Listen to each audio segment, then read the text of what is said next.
जय जगत गुरु जय भारत। सदियों पहले विश्व गुरु कहलाने वाले भारत देश का आज इस कदर आध्यात्मिक पतन हो चुका है कि यहाँ के 99% स्त्री पुरुषों को इस बात का ज्ञान भी नहीं रहा कि पूजा किसे कहते हैं और पूजा किसकी करनी चाहिए।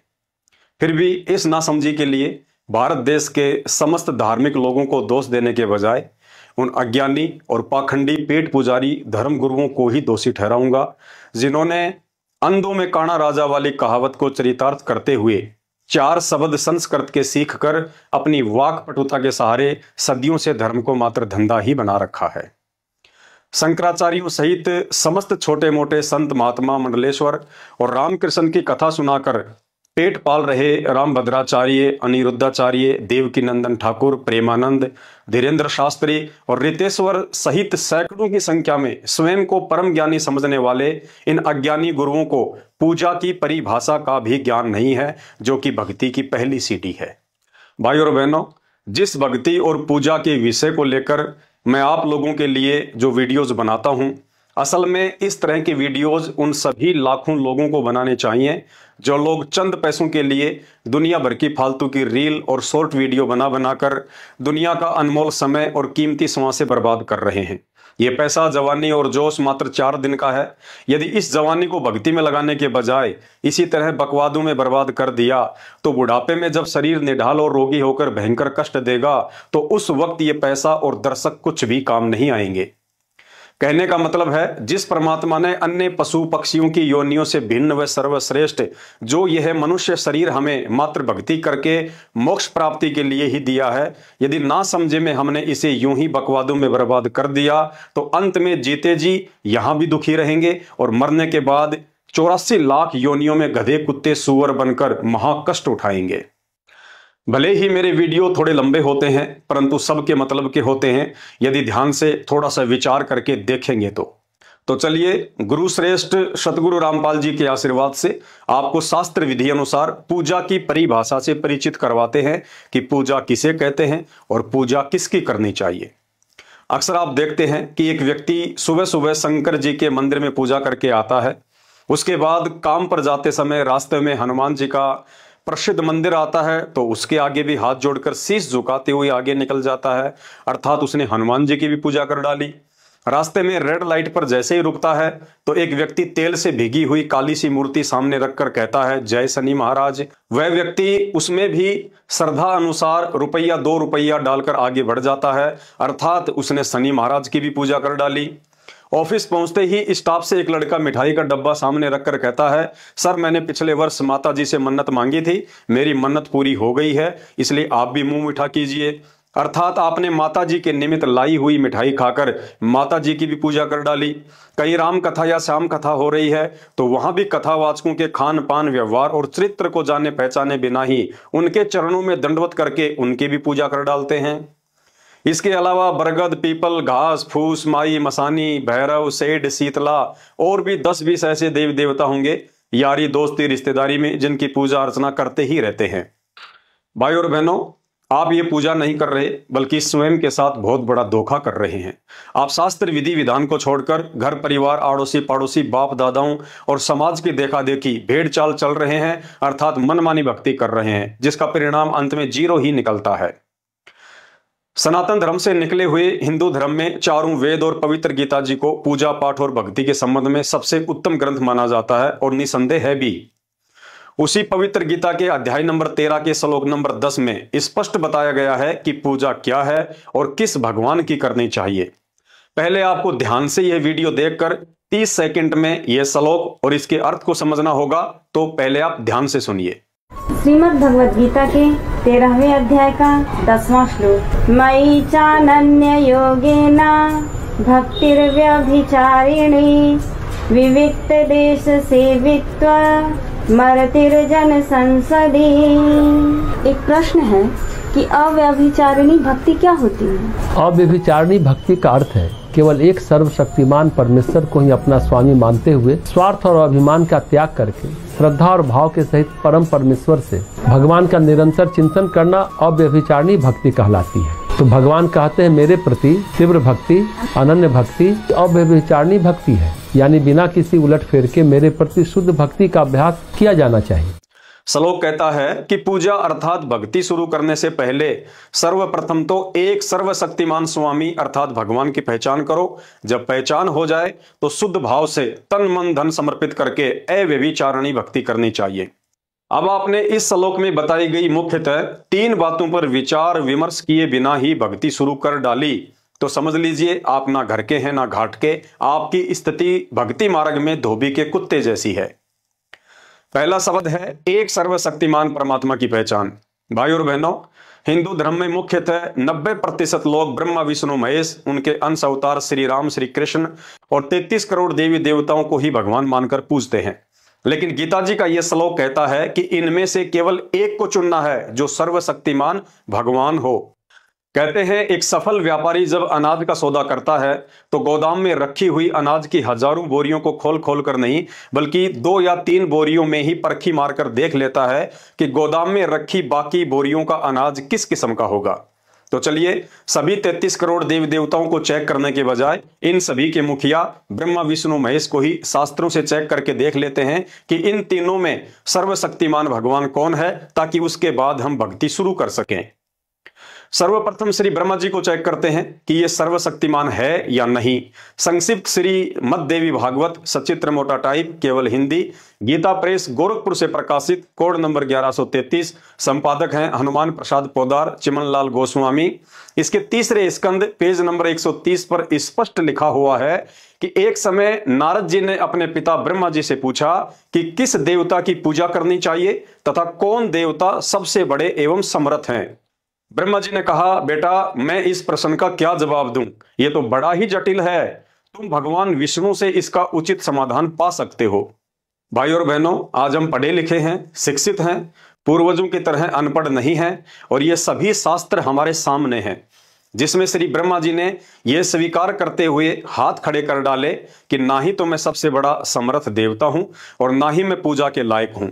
तो पूजा के लिए श्री ब्रह्मा जी स्वयं को रिजेक्ट करते हुए नारद से कह रहे हैं कि कौन देवता बड़ा है और किसकी पूजा करनी चाहिए, इसका समाधान आपको श्री विष्णु जी के पास जाकर ही मिल सकता है।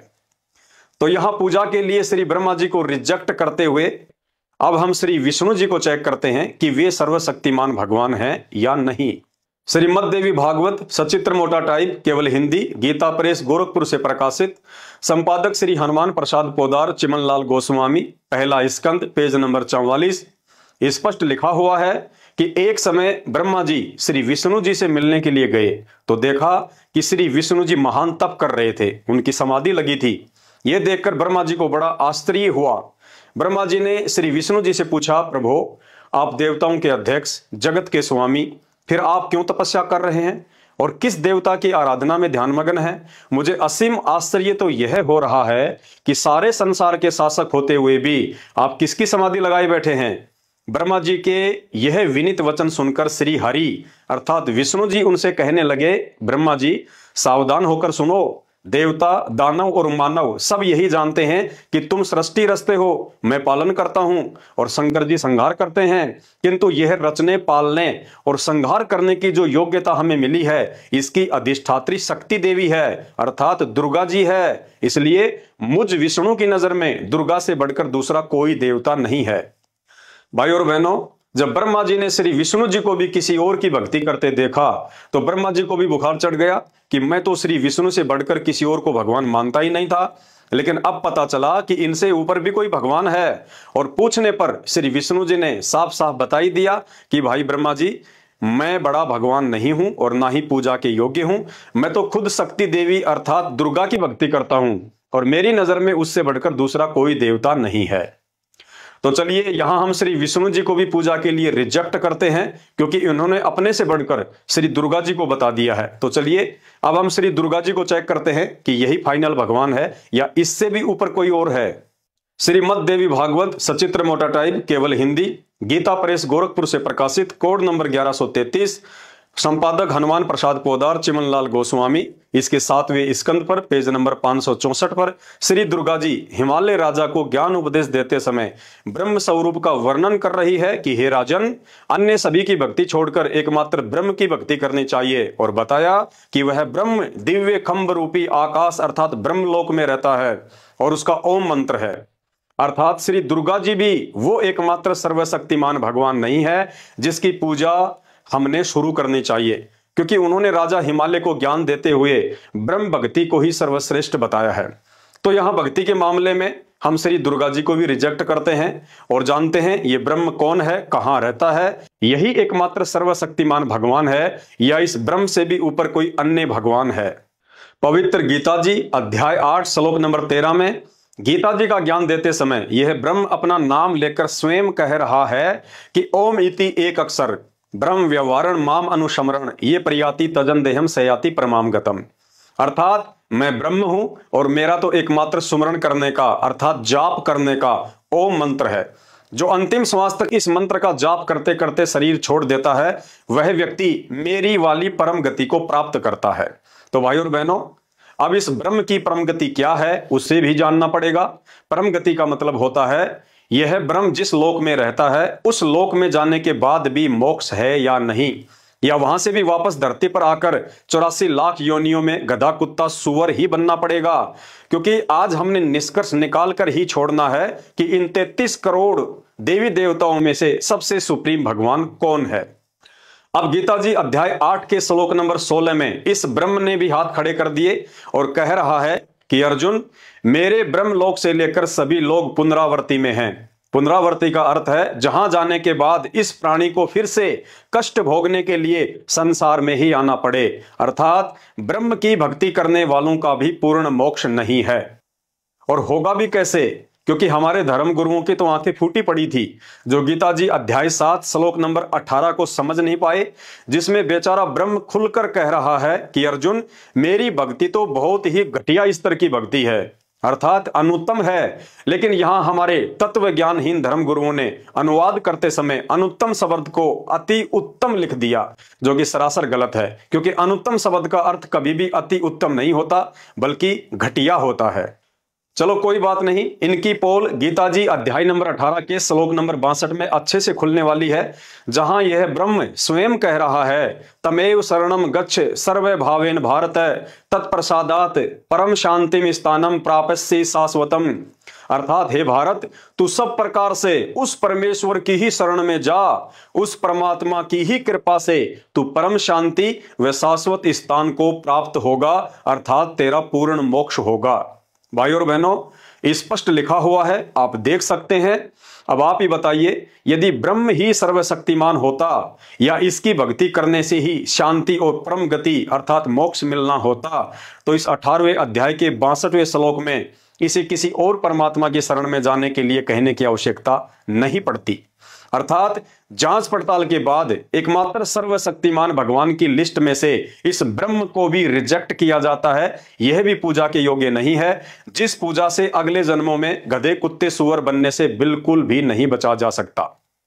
अब क्या करें, किसकी पूजा करें, कैसे पता चले कि एकमात्र सर्वशक्तिमान भगवान कौन है और इन सब का बाप है? इस उलझन से बाहर निकलने का रास्ता भी हमें बेचारे ब्रह्म ने ही बताया है।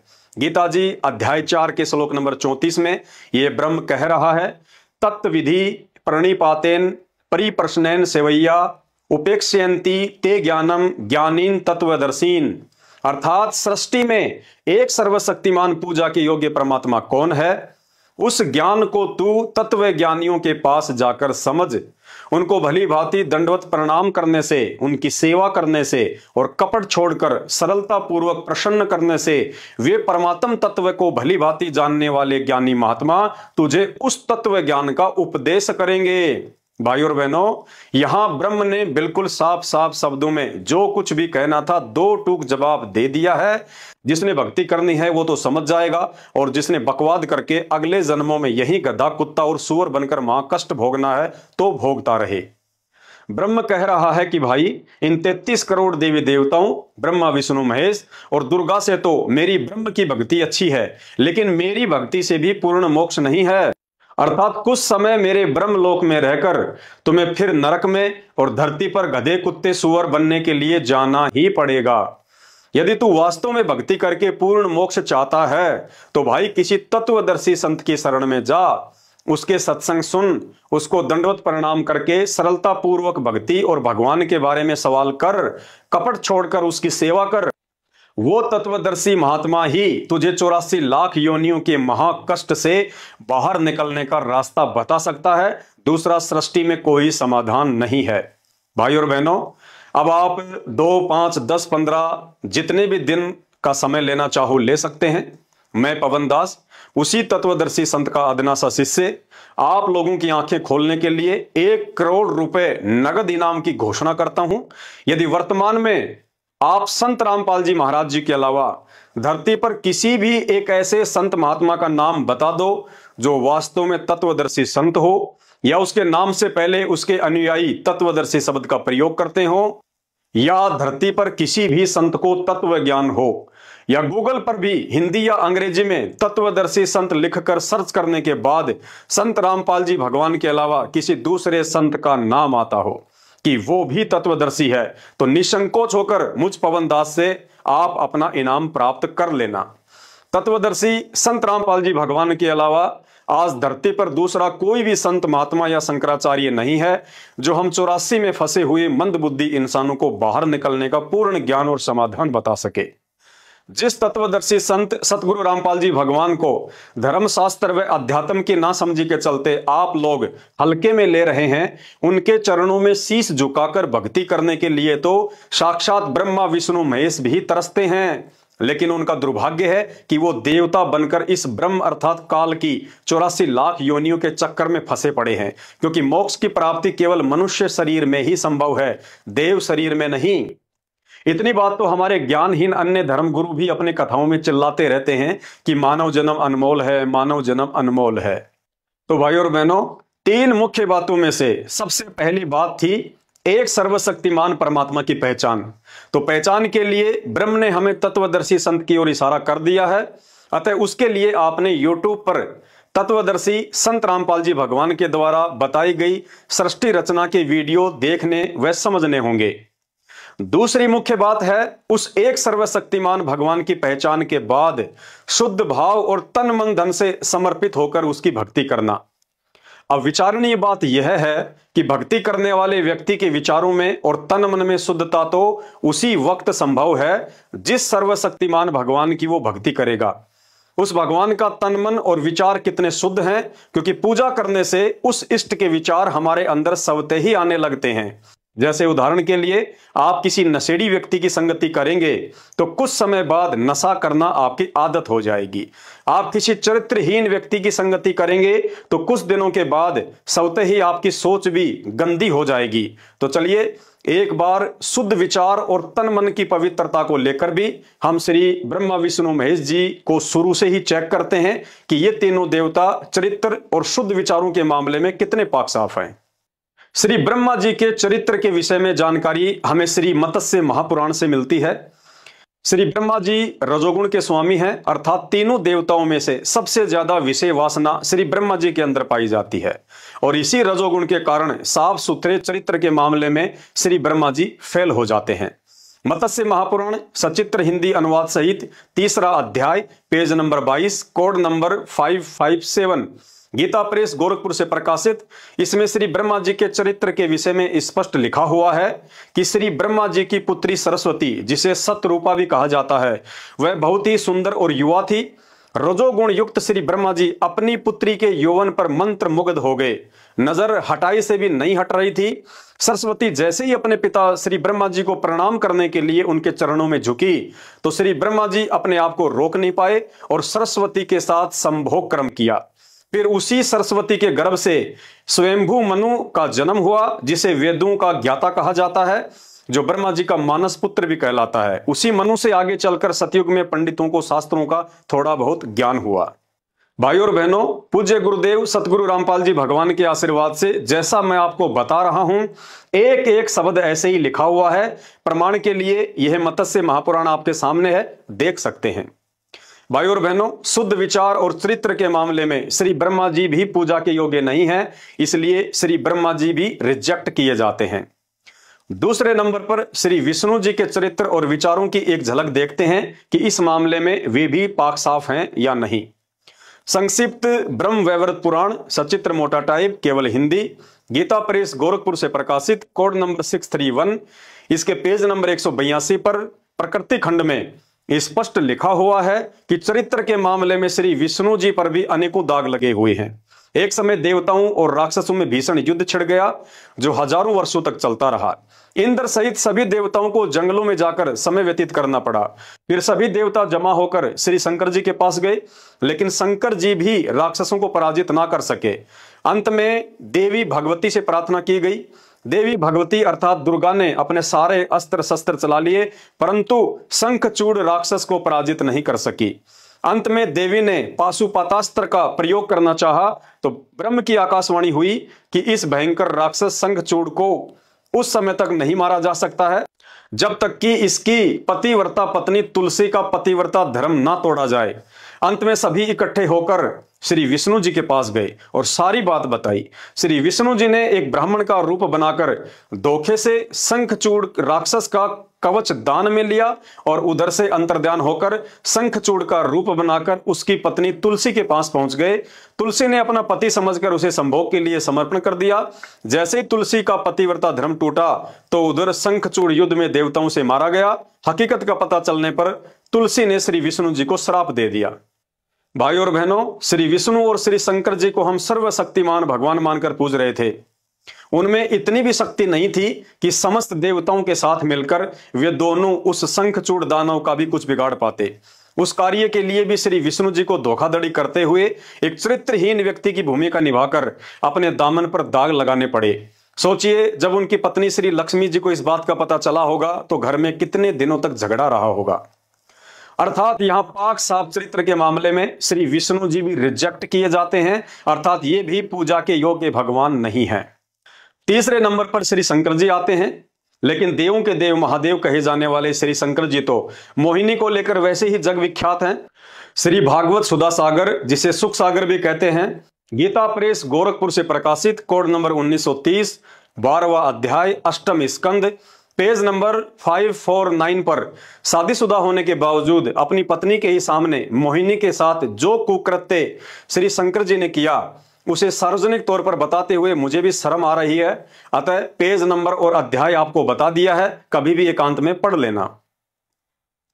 भाई और बहनों, चरित्र के मामले में यहां श्री शंकर जी भी रिजेक्ट किए जाते हैं, अर्थात श्री शंकर जी भी पूजा के योग्य भगवान नहीं है। रही बात श्री दुर्गा और ब्रह्म के चरित्र की, तो भाई इनके चरित्र के विषय में सुनकर तो आपके कानों के पर्दे ही फट जाएंगे, जिसका जिक्र विस्तार से सृष्टि में सर्वश्रेष्ठ पाक चरित्र वाले एकमात्र तत्वदर्शी संत सतगुरु रामपाल जी भगवान के मुख कमल से सृष्टि रचना सुनकर आपको समझ में आ जाएगा। अर्थात चरित्र के मामले में भी यदि सृष्टि में कोई बेदाग और पाक साफ है तो वह तत्वदर्शी संत ही है। तो भाई और बहनों, अब हम बढ़ते हैं पूजा शुरू करने से पहले तीसरी मुख्य बात की ओर, अर्थात अव्यभिचारिणी भक्ति क्या है। भाई और बहनों, जब आपको तत्वदर्शी संत के सत्संग सुनकर सृष्टि में एकमात्र सर्वशक्तिमान भगवान की पहचान हो जाए, उसके चरित्र और तन मन की शुद्धता का पता चल जाए, तो उसके बाद मन कर्म वचन और तन मन धन से एकमात्र उसी भगवान की पूजा व भक्ति के प्रति अपनी आत्मा को पतिव्रता भाव से उस भगवान के चरणों में स्वयं को समर्पित कर देने को ही अव्यभिचारिणी भक्ति कहते हैं। भक्ति के लिए यहां दो शब्दों को समझना बहुत जरूरी है। एक शब्द है व्यभिचारिणी औरत अर्थात आत्मा, और दूसरा शब्द है अव्यभिचारिणी औरत अर्थात आत्मा। व्यभिचारिणी औरत उसे कहते हैं जो अपने पति के अलावा अन्य पुरुषों से भी संबंध रखती है, आम भाषा में उसे वैश्या कहा जाता है।